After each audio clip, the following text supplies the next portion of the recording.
Seguimos con Política en Acción y vamos a tomar un tema que no es habitual que sea analizado, por lo menos con un intento de reflexión que exceda el debate de posiciones políticas. En el día de ayer en la Facultad de Ciencias Sociales, con la presencia del decano, profesores, se presentó un libro que resume el coloquio internacional de la Sorbona sobre nuevos modelos de socialismo. En la Argentina parece casi un ejercicio de nostalgia. Y nosotros tenemos aquí a Rodolfo Matarolo, que es investigador y asesor de las Naciones Unidas, y a Alberto Cohen, que es miembro de la Asociación Internacional de Ciencia Política, que justamente ha asumido la responsabilidad de difundir estas ideas en estos libros en la Argentina. Cohen, a 5 años de la caída del muro de Berlín, con la ofensiva neoliberal o simplemente del modelo capitalista en todo el mundo, como teoría el marxismo no está terminado y el socialismo como sistema agotado. Bueno, mira, yo creo que la cuestión es oportunamente planteada, porque en realidad la caída del muro de Berlín, a mi entender, produjo una liberación del marxismo. Es decir, no solo no marcó el fin, sino marcó en cierto modo la liberación de las ideas de Marx. ¿En qué sentido? Bueno, en el sentido que permite ahora repensar, releer, permite reubicar las distintas teorías, las distintas ideas que Marx vertió en una obra monumental y verlas con los ojos de hoy, despojado de todo dogmatismo, pero sobre todo yo te diría que las liberó en un sentido muy importante, las separó de todo carácter de doctrina oficial. Es decir, la separó de todo carácter de doctrina de Estado o de doctrina partidaria. Bueno, así se conoció en el mundo esencialmente. Las grandes masas la conocieron a través de una política de Estado, que fue la experiencia del socialismo ruso y de las otras. Después se fue derivando en... Mira, un comentarista actual de las obras de Marx señaló que Marx tuvo 3 grandes suertes que le permitieron ser lo que fue. Marx fue el filósofo del siglo XIX que influyó sobre todo el siglo siguiente. Eso es un caso único. Y decía este comentarista que Marx tuvo 3 suertes que le permitieron ser lo que fue. Primero su esposa, Jenny. Que era noble. Que era noble. Y que, no de sentimiento, sino de título. Sí, era noble. Y según su hija Eleonor, sin Jenny Marx no hubiera sido lo que fue. Segunda suerte de Marx fue la de tener un gran amigo que fue su ángel guardián Federico Engels. Y la tercera gran suerte que tuvo Marx es de que no fue nunca ni jefe de gobierno, ni miembro de ningún gabinete, ni que en vida hayan triunfado algún movimiento que invocara sus ideas, como vas a ver. Matarolo, en cierta manera, yo tomo lo que dice Cohen, pero en cierta manera el fracaso de la experiencia de construcción del socialismo que fue visible para la gente, ¿no cuestionó los aspectos teóricos que Marx había delineado y algunos de sus seguidores? Desde el punto de vista de construir una sociedad distinta, yo creo no el análisis económico. Sí, yo creo que sin duda que fue así. Justamente las grandes dificultades de emular un pensamiento alternativo en este momento en el mundo, no solo en la Argentina, no solo en Latinoamérica, en gran parte están vinculadas a lo que fue la experiencia de lo que se llamó el socialismo real. Hubo una identificación entre el pensamiento alternativo en materia social, económica, y esa experiencia que se frustró prácticamente en todo el mundo. Yo creo que sí. Pero al mismo tiempo me parece que en este momento se está empezando a rescatar. Yo creo que la publicación esta de la que hablabas recién, Nuevos Modelos de Socialismo, que se presentó esta semana en la Universidad de Buenos Aires, muestra que se está empezando a rescatar un pensamiento alternativo frente al nuevo dogmatismo en que estamos sumidos, el dogmatismo neoliberal, que plantea una cantidad de cuestiones sociales muy complejas como si hubiera una sola respuesta. En este momento, sobre el papel del Estado, por ejemplo, se nos transmiten mensajes que son bastante discutibles si uno tiene un poco de información internacional. Uno con un mínimo de información sabe que el Estado cumple un papel fundamental en los países capitalistas avanzados.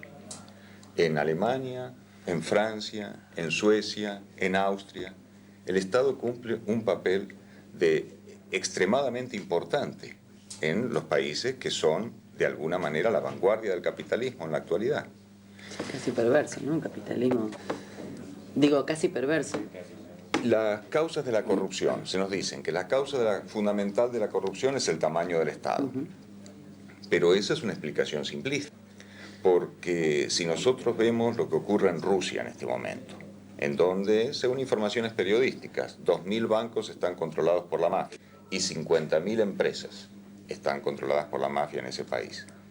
La causa de la corrupción ahí no es el Estado. Pero le quiero interrumpir. Usted habló de la frustración hace un minuto. Socialmente, pongámonos desde el punto de vista de la sociedad y con el tema de las ideologías, ¿a qué lleva la frustración en la sociedad? Yo pienso que una de las respuestas posibles es que no se aspira a un pensamiento alternativo. De alguna manera hay un gran retraimiento para pensar que otra política es posible, que otra forma de organización es Esperanza, digamos, una cosa. Desaparece la esperanza. Incluso el discurso ético aparece como algo retórico. En este momento el discurso ético es una cuestión vinculada a la supervivencia. Sí. Porque si nosotros vemos cómo funciona este capitalismo salvaje respecto a los problemas globales, por ejemplo el problema de la salud, frente a epidemias, frente al SIDA, el problema del medio ambiente, ¿no? Los riesgos ecológicos, entonces advertimos que no hay respuesta frente a los problemas globales. La cumbre de la Tierra en Río de Janeiro hace 2 años fracasó porque los Estados Unidos se negaron a asumir un compromiso para el siglo XXI. Sí, en el Cairo, en la cumbre del Cairo, tampoco el saldo fue el esperado, ¿no? Sí. Digamos, las expectativas con las que fueron algunos países volvieron con una gran frustración, ¿no? Para retomando el tema y para volver finalmente a si hay modelos alternativos o no, un poco yo lo simplifico para los oyentes, pero Norberto Bobbio, el pensador italiano, un poco en un momento planteó de que era casi imposible que el socialismo surgiera de un proceso democrático y a su vez que el socialismo existiera si no fuese de un proceso democrático. Esa contradicción parece que sigue irresuelta en el pensamiento teórico de los que se iniciaron en el marxismo. Sí, efectivamente, todas las experiencias que se fueron dando con el nombre de socialismo, que invocaron el marxismo como doctrina oficial, se afirmaron en países de escaso desarrollo económico, de un estado atrasado como el de la Rusia zarista, y en sistemas autoritarios, cuando no autocráticos realmente, ¿no? Esta contradicción entre el socialismo y la democracia aparece casi como una de las cuestiones no resueltas en la historia.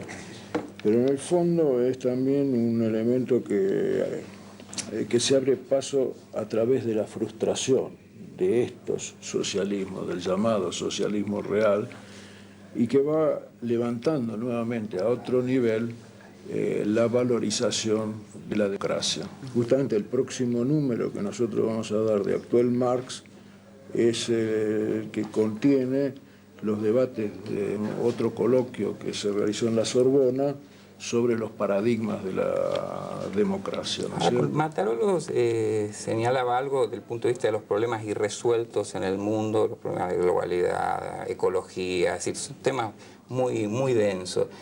Incluso en algunos de los debates anteriores se dieron en la Sorbona, que bueno, nuestros oyentes y televidentes no lo conocen, pero se planteó incluso una tesis novedosa, que es la posibilidad de una crisis no solo del socialismo o del capitalismo como tales, sino de la propia modernidad como conjunto de sistema que podría dar lugar a un futuro nuevo modelo, o no hablemos de modelo, nuevas formas alternativas de vida para los seres humanos que superen estos problemas. Eso es posible, es una síntesis de las dos cosas, como decía Gorbachov, es otra idea.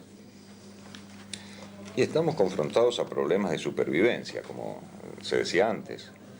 La cuestión ecológica en este momento no es patrimonio de una corriente política ni ideológica, es una cuestión que concierne a la humanidad en su conjunto, pero no tiene respuesta a través del beneficio del empresario o de la competencia capitalista.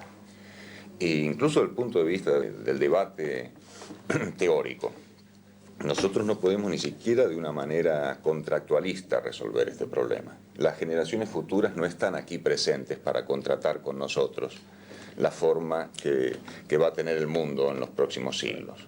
Entonces ahí tenemos una responsabilidad ética hacia el futuro, hacia nuestros hijos y hacia los hijos de nuestros hijos. Exactamente. Entonces, esta es una cuestión en que la ética deja de ser retórica y se transforma en una dimensión de lo político si existe un mínimo de conciencia. Bueno, pero ¿cómo Exacto, se pero hace para...? a la crisis, justamente a la crisis del socialismo real, que deja en el trono al capitalismo globalizado, universalizado, le sigue un proceso de crisis mucho más global que es la de este capitalismo, que se traduce en todos estos fenómenos que sintetizaba Adolfo en la idea de la supervivencia, ¿no es cierto? Ahora, esta crisis en realidad, y es lo que quería acotar en este tema, es una crisis de civilización. Es decir, no es una simple crisis económica, no es una simple crisis política, no es una simple crisis social, no es solo una crisis moral. Es una crisis de toda la civilización, es una crisis de esta civilización burguesa que lleva varios siglos conformándose y que evidentemente estalla hoy todos los poros, de la naturaleza, desde la naturaleza hasta la moral, por todos los aspectos que sería... Juan, te hago una última pregunta que después quiero que me conteste Matarolo también, un poco tomando esta idea de los nuevos modelos de socialismo. ¿Es posible desde esta perspectiva, desde el análisis y del debate internacional que se está realizando, realmente lograr formas alternativas, modelos alternativos más justos, más equitativos, más democráticos y sobre todo más eficientes, porque el anterior socialismo cayó esencialmente por su ineficiencia también, en el futuro? ¿Este debate aporta algo a esa reflexión? El núcleo de este número de Actual Marx que publicamos bajo el nombre Nuevos Modelos de Socialismo contiene el debate sobre este tema que vos planteás, pero que se ha visto ceñido fundamentalmente, a la participación de economistas europeos y sobre todo del mundo anglosajón.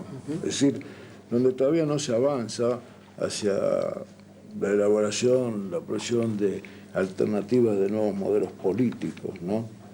Pero indiscutiblemente en esta cuestión aparece el fenómeno de la democratización como un aspecto. Tendríamos que cerrar, Rodolfo, con tu opinión.